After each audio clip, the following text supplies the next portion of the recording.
साथियों, बिहार पुलिस सिपाही की परीक्षा के लिए आज की इस वीडियो में जीके, जीएस और करंट अफेयर से लगभग 70 मोस्ट इम्पॉर्टेंट प्रश्नों को कवर करेंगे, जो कि साथियों आपके एग्जाम में पूछे जाने की काफ़ी ज़्यादा चांसेस है।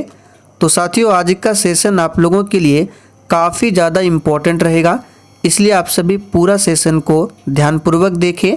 और साथियों, इस 70 प्रश्न में से आज आपको कम से कम 55 से 60 प्रश्नों के सही से आंसर करने हैं, तो ही आपकी तैयारी बेहतर मानी जाएगी। तो चलिए इसी के साथ आज के इस क्लास को स्टार्ट करते हैं। तो साथियों, पहला क्वेश्चन है, पादपों में संचित भोज्य पदार्थ क्या है? मंड, ग्लाइकोजन, लैक्टोज या फिर डी प्रोटीन है। चलिए बिल्कुल सोच समझकर आंसर करना है। और साथियों, प्रत्येक स्टूडेंट को नीचे लाइव चैट में अपना अपना आंसर देना है, जिससे आपका प्रॉपर तरीके से रिवीजन भी हो। तो यहाँ पर पादपों में संचित भोज्य पदार्थ क्या है? तो याद कर लीजिए, काफ़ी ज़्यादा इम्पोर्टेंट प्रश्न है, ये लैक्टोज है। तो यहाँ पर सी ऑप्शन जो ही बच्चे बता रहे हैं उनका बिल्कुल सही जवाब है, लैक्टोज है। और लैक्टोज शर्करा की बात करें तो ये दूध में पाया जाता है। तो यहाँ से प्रश्न बन सकता है कि दूध में कौन सी शर्करा पाई जाती है? तो याद रखिएगा, लैक्टोज शर्करा। अच्छा, प्रोटीन की बात करें तो सबसे ज़्यादा प्रोटीन किस में मिलता है? तो सोयाबीन में। कितना मिलता है? तो लगभग 42% प्रोटीन हमें सोयाबीन से प्राप्त होता है। चलिए आगे देखिए, नाटो के अध्यक्ष कौन है? चलिए दूसरे प्रश्न के लिए आप सभी आंसर कीजिए, नाटो के अध्यक्ष कौन है? तो साथियों, यहाँ पर दूसरे प्रश्न का सही जवाब है, याद रखिएगा, अभी वर्तमान में नाटो के अध्यक्ष है जेंस स्टोलनबर्ग। तो यहाँ पर बी ऑप्शन आपका सही जवाब है, याद कर लीजिए, जेंस स्टोलनबर्ग नाटो के अध्यक्ष है। और नाटो का हेडक्वार्टर भी पूछा जाता है, जो कि ब्रुसेल्स में नाटो का हेडक्वार्टर है। चलिए आगे देखिए, विश्व स्वास्थ्य संगठन का मुख्यालय इनमें से किस स्थान पर स्थित है? सभी ऑप्शन को ध्यान से देखिए। यहाँ पे देखिए, विश्व स्वास्थ्य संगठन यानी कि WHO, जिसका फुल फॉर्म होता है वर्ल्ड हेल्थ ऑर्गेनाइजेशन। और साथियों, इसकी स्थापना कब हुई थी? तो 7 अप्रैल, यहाँ पे लिख देते हैं, याद रखिएगा, 7 अप्रैल 1948 को WHO की स्थापना होती है। और इसीलिए प्रत्येक वर्ष 7 अप्रैल को विश्व स्वास्थ्य दिवस मनाया जाता है। तो इसका हेडक्वार्टर जो है बहुत ही सिंपल है, स्विट्जरलैंड के जेनेवा में है। चलिए आगे देखिए, वर्तमान में भारत के पर्यावरण और वन मंत्री कौन है? चलिए काफ़ी ज़्यादा इम्पोर्टेंट प्रश्न है, आप सभी स्टार मार्क कर लीजिए। वर्तमान में भारत के पर्यावरण और वन मंत्री कौन है? तो इस प्रश्न को अभी याद कर लीजिए, याद रखिएगा, वर्तमान में भारत के पर्यावरण और वन मंत्री है भूपेंद्र यादव। तो यहाँ पर पहला ऑप्शन आपका सही जवाब है। एस जयशंकर कौन है? तो ये वर्तमान में विदेश मंत्री है। धर्मेंद्र प्रधान कौन है? तो भारत में अभी कौन है? तो याद रखिएगा, शिक्षा मंत्री है धर्मेंद्र प्रधान। चलिए आगे देखिए, चेचक के टीके का विकास किसने किया था? बहुत ही शानदार लेवल का क्वेश्चन है, फटाफट से आंसर कीजिए। चेचक के टीके का विकास किसने किया था? तो यहाँ पर 5वें प्रश्न का आंसर जो ही बच्चे सी बता रहे हैं उनका बिल्कुल सही आंसर है, एडवर्ड जेनर ने चेचक के टीके का विकास किया था। और लुई पास्चर ने, याद रखिएगा, इन्होंने रेबीज के टीके की खोज की थी। तो दोनों को ध्यान रखें। चलिए आगे देखिए, वर्तमान में मुगल गार्डन जो कि दिल्ली में है, इसका नाम बदलकर क्या रखा गया है? चलिए 6 के लिए आंसर बताइए आप सभी। और साथियों, आप सभी डेली क्लास को अटेंड कीजिए। वर्तमान में मुगल गार्डन कहाँ पर है? तो दिल्ली में है। और इसका नाम बदलकर क्या रखा गया है? तो याद रखिएगा, अमृत उद्यान। तो यहाँ पर बी ऑप्शन जो ही बच्चे बता रहे हैं उनका बिल्कुल सही जवाब है, अमृत उद्यान। चलिए नेक्स्ट क्वेश्चन है, मुगल पेंटिंग किसके शासन में अपनी चरम सीमा तक पहुंची थी? चलिए आंसर करेंगे आप सभी, मुगल पेंटिंग किसके शासन काल में अपनी चरम सीमा तक पहुंची थी? तो प्यारे साथियों, यहाँ पर याद कर लीजिए, जहांगीर के शासनकाल में। ध्यान रखना है, जहांगीर के शासनकाल को याद रखिएगा। चित्रकार का स्वर्ण काल कहा जाता है, चित्रकारी का। जहांगीर के शासनकाल को। अकबर की बात करें तो इसका मकबरा पूछा जाता है, कहाँ पर है? सिकंदरा में अकबर का मकबरा है। चलिए आगे देखिए, 500 रुपये के नोट पर किसका चित्र अंकित है? चलिए 8 के लिए आंसर बताइए। तो देखिए, इससे संबंधित हमने आपको प्रश्नों को बताया था। 10 रुपया पर कौन सा चित्र है, 20 पे किसका चित्र है, 50, 100, 500, 2000, इन सभी को हमने बताया था। तो आपको शायद याद हो 500 रुपये के नोट पर किसका चित्र है। तो यहाँ पर 8वें प्रश्न का सही जवाब है लाल किला। याद रखिएगा किसका है, लाल किला। मंगलयान ये किस पर है? तो याद रखिएगा 2000 पर। आप लोग कमेंट करके बताइए, ये जो सांची का स्तूप है ये किस नोट पर अंकित है। चलिए आगे देखिए, कागज की मुद्रा जारी करने वाला पहला देश कौन था? चलिए 9 के लिए आप सभी आंसर कीजिए। और साथियों, आज के 70 प्रश्न में से आप लोग कितने प्रश्नों के सही से आंसर कर पाते हैं, सेशन के लास्ट में आपको कमेंट करके अपना अपना स्कोर जरूर बताना है। तो बहुत ही सिंपल इसका सही जवाब है चाइना। याद रखिएगा। चलिए आगे देखिए, मुख्यमंत्री सीखो कमाओ योजना किस राज्य सरकार की पहल है? चलिए आंसर बताइए 10 के लिए। मुख्यमंत्री सीखो कमाओ योजना ये किस राज्य सरकार की पहल है? तो याद कर लीजिए मध्य प्रदेश। यहाँ पर डी ऑप्शन आपका सही जवाब है। अब मध्य प्रदेश से संबंधित प्रश्न बन सकता है कि क्षेत्रफल के हिसाब से सबसे अधिक वन कहाँ पर है? तो मध्य प्रदेश में। लेकिन परसेंटेज के हिसाब से सबसे अधिक वन पूछे तो मिजोरम में है। सभी को ध्यान रखें। बिहार की बात करें तो ये जनसंख्या के हिसाब से भारत में कौन से स्थान पर आता है? तो तीसरे स्थान पर। और क्षेत्रफल में बिहार जो है ये भारत में 12वें स्थान पर आता है। तो सभी फैक्ट को ध्यान रखें। चलिए आगे देखिए, लक्षद्वीप और मिनिकॉय को कौन जोड़ता है? चलिए बहुत ही सिंपल क्वेश्चन है, फटाफट से आंसर कीजिए। और साथ ही सभी प्रश्न जो है हमने ऑलरेडी प्रैक्टिस सेट में कवर किया हुआ है। आज सिर्फ आपको रिवीजन करा रहे हैं, इसलिए पूरा सेशन को ध्यानपूर्वक देखें। तो प्यारे साथियों, लक्षद्वीप और मिनिकॉय के बीच कौन सा चैनल है? तो याद रखिएगा ये है 9 degree channel. 10 degree channel Andaman और निकोबार के बीच में है। 8 डिग्री चैनल ये मिनिकॉय और मालदीव के बीच में है। सभी फैक्ट को ध्यान रखें। चलिए आगे देखिए, हाल ही में किस राज्य के कम्बम अंगूर को जीआई टैग मिला है? बिल्कुल एग्जाम में छपने वाला प्रश्न है, फटाफट से आंसर कीजिए। किस राज्य के कम्बम अंगूर को जीआई टैग प्रदान किया गया है? तो याद रखिएगा तमिलनाडु।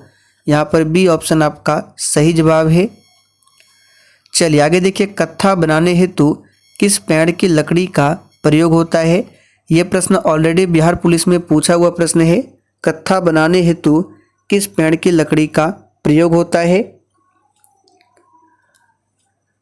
तो प्यारे साथियों, यहाँ पर 13वें प्रश्न का सही जवाब है, इसमें खैर के लकड़ी का प्रयोग होता है। चलिए आगे देखिए, वर्तमान में जनजातीय मामलों के मंत्री कौन है? वेरी इंपॉर्टेंट क्वेश्चन है, स्टार मार्क कीजिए आप सभी। वर्तमान में जनजातीय मामलों के मंत्री कौन है? तो यहाँ पर सही जवाब क्या हो जाएगा? तो याद रखिए कौन है। तो इसका सही जवाब है अर्जुन मुंडा। तो यहाँ पर ए ऑप्शन जो ही बच्चे दिए हैं बिल्कुल सही जवाब है, अर्जुन मुंडा है। निम्नलिखित में से किसने न्यूटन से पूर्व ही बता दिया था कि सभी वस्तुएं पृथ्वी की ओर गुरुत्वाकर्षित होती है? चलिए आंसर बताएंगे फटाफट से। और यहाँ पे गुरुत्वाकर्षण बड़ी जी का मान भी पूछा जाता है, ये दरोगा में पूछा गया था। तो याद रखिएगा 6.67 इंटू 10⁻⁻11 और क्या होता है न्यूटन मीटर स्क्वायर प्रति केजी स्क्वायर। याद रखना ये क्या है? तो गुरुत्वाकर्षण बड़ी जी का मान है। तो किसने बता दिया था न्यूटन से पूर्व? तो यहाँ पर इसका सही जवाब है ब्रह्मगुप्त। डी ऑप्शन जो ही बच्चे दिए हैं बिल्कुल सही जवाब है ब्रह्मगुप्त। चलिए आगे बढ़ते हैं। भारत में निम्नलिखित में से कौन सा प्रदेश झूम कृषि के लिए प्रसिद्ध है? बिल्कुल टॉप लेवल का प्रश्न है, फटाफट से आंसर कीजिए। तो प्यारे साथियों, झूम कृषि के लिए कौन सा क्षेत्र प्रसिद्ध है? यहाँ पर याद रखिएगा पूर्वोत्तर क्षेत्र। और पूर्वोत्तर क्षेत्र में जैसे असम हो गया, मेघालय, मिजोरम, नागालैंड, इन सभी जगहों पर झूम कृषि की जाती है। चलिए आगे देखिए, निम्न में से कौन सा विद्युत अचुंबकीय है? चलिए 17 के लिए आंसर कीजिए। निम्न में से कौन सा विद्युत अचुंबकीय है? यहाँ पे विद्युत अचुंबकीय का मतलब होता है प्रतिचुंबकीय, और ये जस्ता जो है ये क्या है? प्रतिचुंबकीय है। कंगारू कहाँ का मुख्य पशु है? चलिए आंसर कीजिए, कंगारू कहाँ का मुख्य पशु है? तो बहुत ही सिंपल है, याद रखिएगा, ऑस्ट्रेलिया का मुख्य पशु है कंगारू। चलिए आगे देखिए, दीफू दर्रा ये कहाँ पर स्थित है? बिल्कुल सोच समझकर आंसर करना है। और प्यारे साथियों, जिसने अभी तक सेशन को लाइक नहीं किया है तो प्लीज़ आप सभी से रिक्वेस्ट है कि आप सभी सेशन को साथ में लाइक भी करते चले, और हाँ, सेशन को शेयर करना ना भूलें। तो दीफू दर्रा जो है ये अरुणाचल प्रदेश में स्थित है। तो यहाँ पर अरुणाचल हिमालय दिया हुआ है, तो याद रखिएगा 19 का सही जवाब क्या होगा? यहाँ पर बी ऑप्शन। चलिए आगे बढ़ते हैं। राउरकेला लौह एवं इस्पात संयंत्र ये किस राज्य में अवस्थित है? चलिए 20 के लिए आंसर कीजिए फटाफट से। और देखिए, अरुणाचल प्रदेश की बात करें, ये भारत का सबसे पूर्वी राज्य है, और 2011 की जनगणना के अनुसार सबसे कम जनसंख्या घनत्व की बात करें तो ये अरुणाचल प्रदेश में है, और सबसे अधिक जनसंख्या घनत्व वाला राज्य अपना बिहार है। लेकिन सबसे अधिक जनसंख्या घनत्व वाला केंद्र शासित प्रदेश पूछे तो दिल्ली। सभी फैक्ट को ध्यान रखें। चलिए 20 के लिए आंसर कीजिए। राउरकेला लौह एवं इस्पात संयंत्र जिसे जर्मनी के सहयोग से स्थापित किया गया था, जो कि उड़ीसा राज्य में है। तो यहाँ पर सी ऑप्शन आपका सही जवाब है। याद रखिएगा, भिलाई पूछा जाता है। भिलाई इस्पात संयंत्र ये कहाँ पर है? तो याद रखिएगा ये छत्तीसगढ़ में है, और इसे रूस के सहयोग से स्थापित किया गया था। आप लोग कमेंट करके बताइए, दुर्गापुर जो इस्पात संयंत्र है जो कि पश्चिम बंगाल में है, इसे किस देश के सहयोग से स्थापित किया गया था? सूर्य की सतह का लगभग ताप कितना होता है? चलिए बहुत ही सिंपल क्वेश्चन है, तो याद रखिएगा, सूर्य की सतह का जो लगभग ताप होता है 6000 डिग्री सेल्सियस होता है। तो यहाँ पर पहला ऑप्शन आपका सही जवाब है, 6000 डिग्री सेल्सियस। पहली बार देश में ही बनाए गए भारतीय सुपर कंप्यूटर का इनमें से कौन सा नाम है? तो इसका सही जवाब है परम। याद रखना है। और कंप्यूटर के जनक कौन है? तो चार्ल्स बेबेज है। वातावरण के संदर्भ में जीवों का अध्ययन करने वाली विज्ञान की शाखा को क्या कहते हैं? चलिए 23 के लिए आंसर कीजिए फटाफट से। वातावरण के संदर्भ में जीवों का अध्ययन करने वाली विज्ञान की शाखा को क्या कहते हैं? तो साथियों यहाँ पर 23 का सही जवाब क्या हो जाएगा? याद रखिएगा, ये कहलाता है पारिस्थितिकी विज्ञान। तो यहाँ पर सी ऑप्शन सही है। चलिए आगे देखिए, लाइकेन सहजीवी है जिनमें होते हैं। तो यहाँ से दो प्रश्न बनेंगे। लाइकेन क्या है? तो याद रखिएगा, सहजीवी है जिनमें होते हैं। तो शैवाल और कवक, यानी कि शैवाल और कवक के मिलने से बनता है लाइकेन। तो यहाँ पर सी ऑप्शन याद रखिएगा। चलिए आगे देखिए, रुपये के अवमूल्यन का संकल्पित लक्ष्य क्या है? और यहाँ पे जैसे शैवाल और कवक हो गया, तो शैवाल का जो अध्ययन क्या कहलाता है? तो याद रखिएगा, शैवाल का अध्ययन कहलाता है फाइकोलॉजी, और कवक का अध्ययन कहलाता है माइकोलॉजी। कवक को फंगस भी कहा जाता है। तो रुपये के अवमूल्यन का संकल्पित लक्ष्य है निर्यात को बढ़ावा देना, विदेशी विनिमय की प्राप्ति, बढ़ते आयात को रोकना, उपर्युक्त सभी है। चलिए आगे देखिए, लाल क्रांति रेड रेवोल्यूशन ये किससे संबंधित है? और देखिए साथियों, अगर आपको किसी भी प्रश्न में किसी भी प्रकार का थोड़ा भी डाउट होता है तो आप लोग तुरंत कमेंट करके पूछिए। आपके कमेंट का रिप्लाई 100% दिया जाएगा। तो देखिए साथियों, लाल क्रांति ये जो संबंधित है मांस उत्पादन से संबंधित है, दुग्ध उत्पादन से श्वेत क्रांति संबंधित है। और श्वेत क्रांति के जनक पूछे तो डॉक्टर वर्गीज कुरियन। द्रव चालित ब्रेक ये किस पर निर्भर करता है?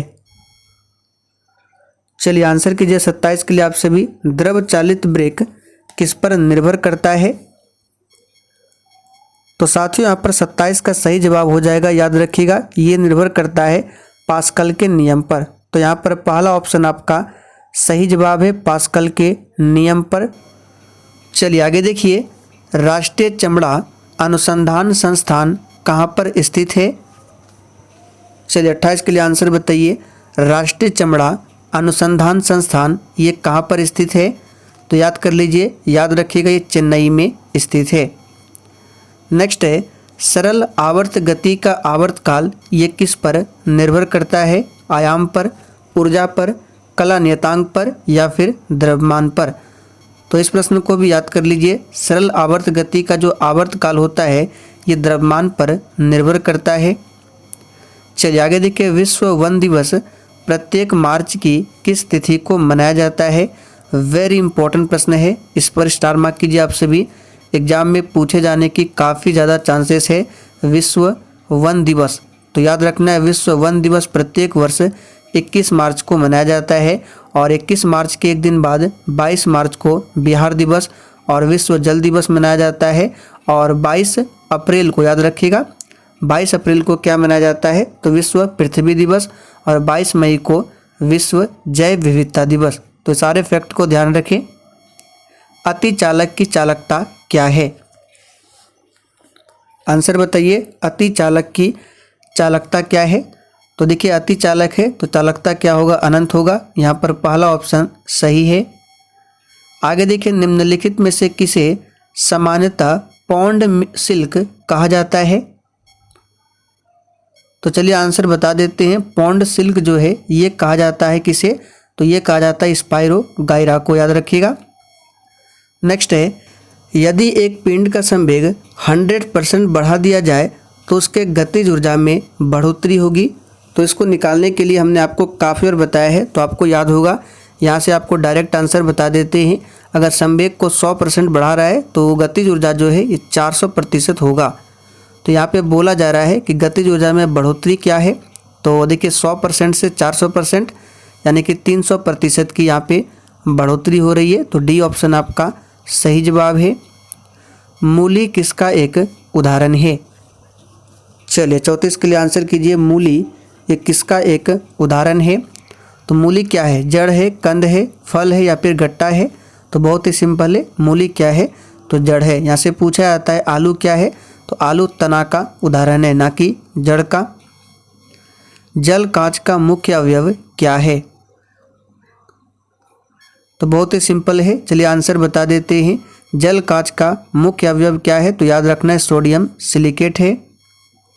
विकासवाद का सिद्धांत किसने प्रतिपादित किया था?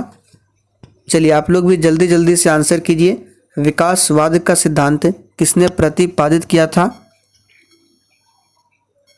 तो साथियों यहाँ पर 36 का सही जवाब है। चार्ल्स डार्विन ने विकासवाद का सिद्धांत दिया था। लोकसभा की प्रथम महिला महासचिव कौन थी? देखिए लोकसभा के प्रथम अध्यक्ष पूछे कौन थे? तो जीवी मावलंकर। लेकिन प्रथम महिला महासचिव पूछा जा रहा है, तो इसका आंसर क्या हो जाएगा? स्नेहलता श्रीवास्तव, याद रखिएगा। मोसाद किस देश की गुप्तचर संस्था है? तो देखिए साथियों, मोसाद की बात करें तो याद रखना है ये किस देश की है?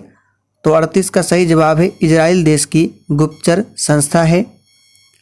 भारतीय राष्ट्रीय कांग्रेस का अध्यक्ष निर्वाचित होने वाला प्रथम यूरोपीय कौन था? देखिए भारतीय राष्ट्रीय कांग्रेस का पहले नाम क्या था? आप लोग थोड़ा सा कमेंट करके बताइए। और जो पहले नाम था उससे भारतीय राष्ट्रीय कांग्रेस का नाम फिर किसने बदला? तो दादा भाई नौरोजी ने।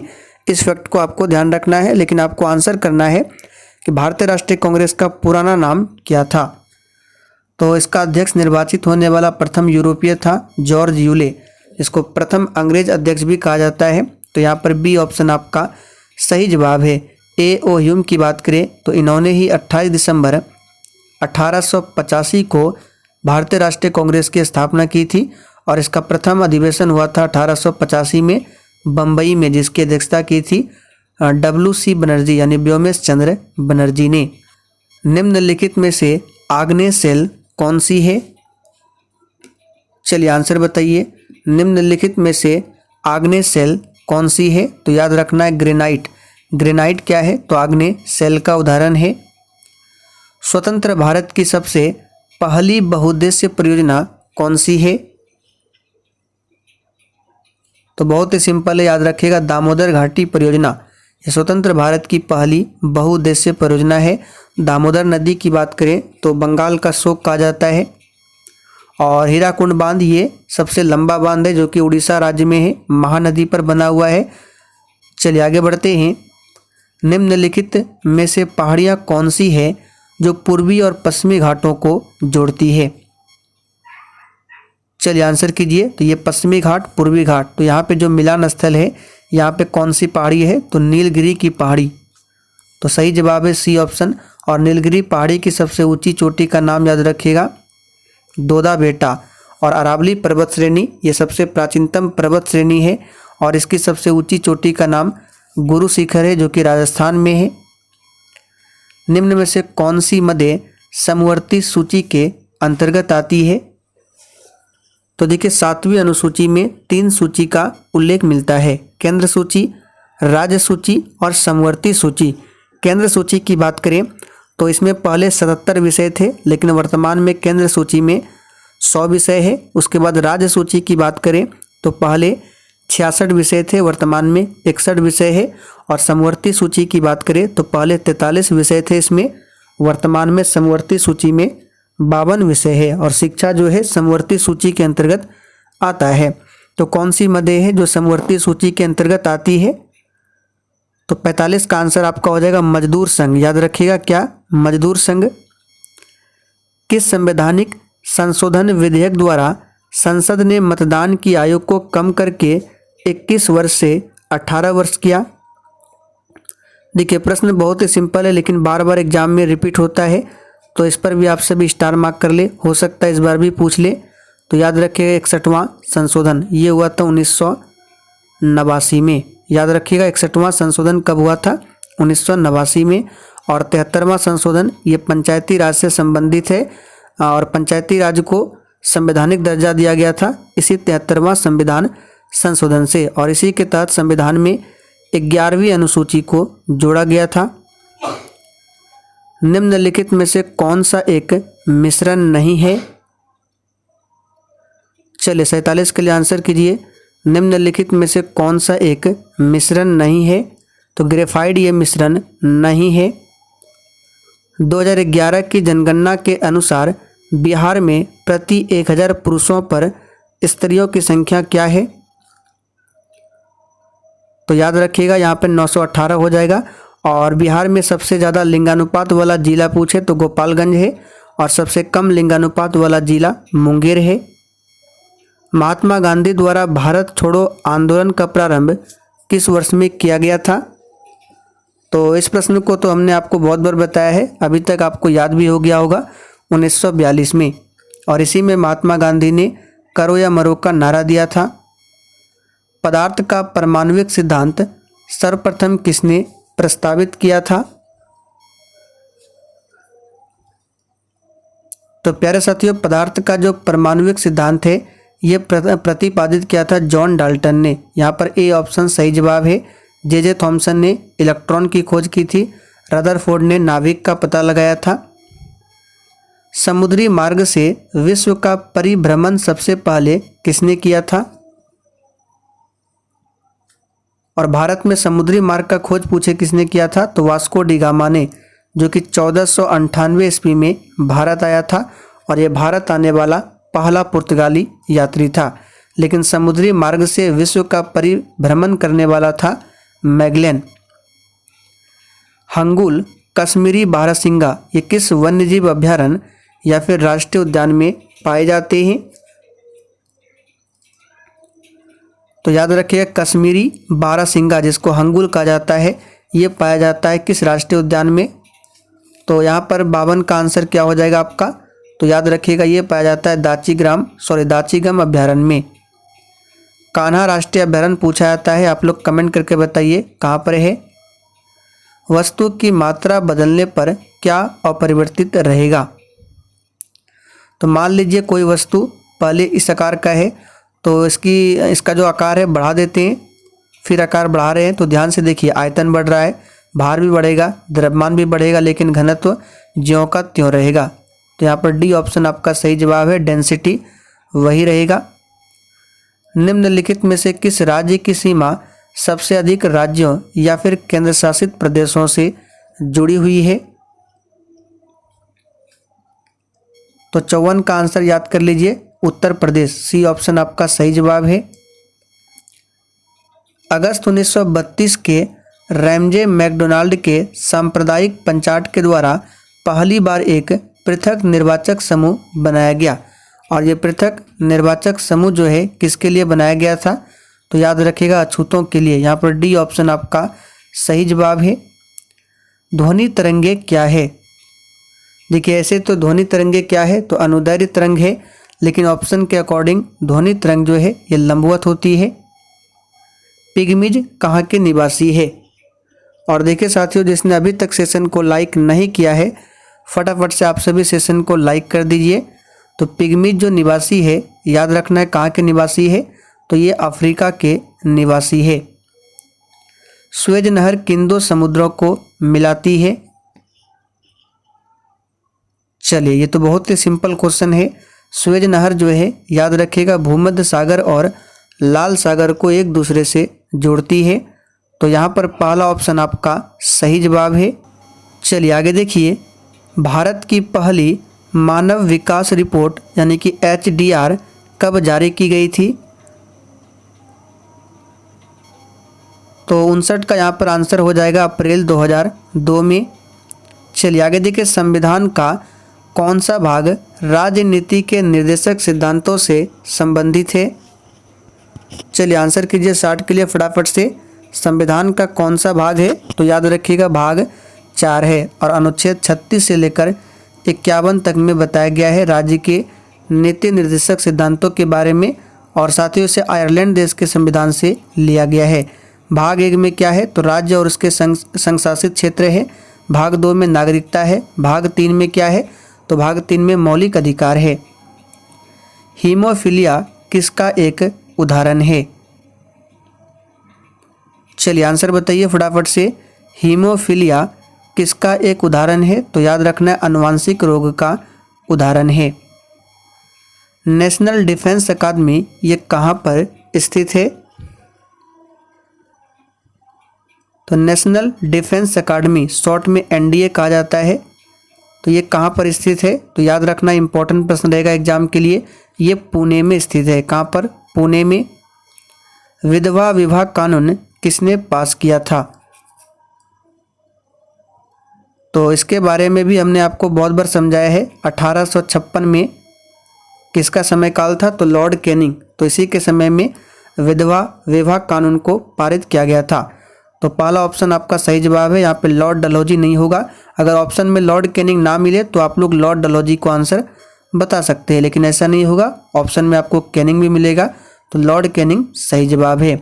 लॉर्ड विलियम बेंटिक ने 1829 में सती प्रथा का अंत किया था, और यह भारत के प्रथम कौन थे?